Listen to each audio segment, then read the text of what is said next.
ઝીણો જોક છે. એની પત્નીએ કીધું એ કે ઝાડવે ચડતા આવડે છે? એ કે ગાંડે હું કેદી ઝાડવે ચડ્યો. તો તેની ઘરવાળી ખીજાણી, વાંદરા માથા ગયા, ઝાડવે ચડતા તો વાંદરાને આવડે.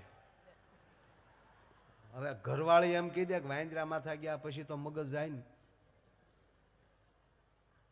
1 મહિનો ઝાડવે ચડતા શીખ્યો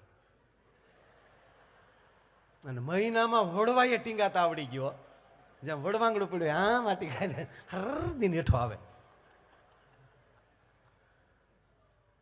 1 મહિનામાં શીખી ગયો ને 1 મહિના પછી એની પત્નીને કીધું, hello darling, how are you?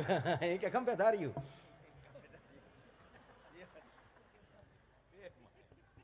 શું ગુગુ તમે આજે એટલા બધા હરખાયેલા દેખાવ છો? એ કે એકચ્યુઅલી સાચી વાત કરું શું? એ કે મને ઝાડવે ચડતા આવડી ગયું. પાક્કું? તક હા. તક તો તમારામાં વાંદરામાં ફેર હું લે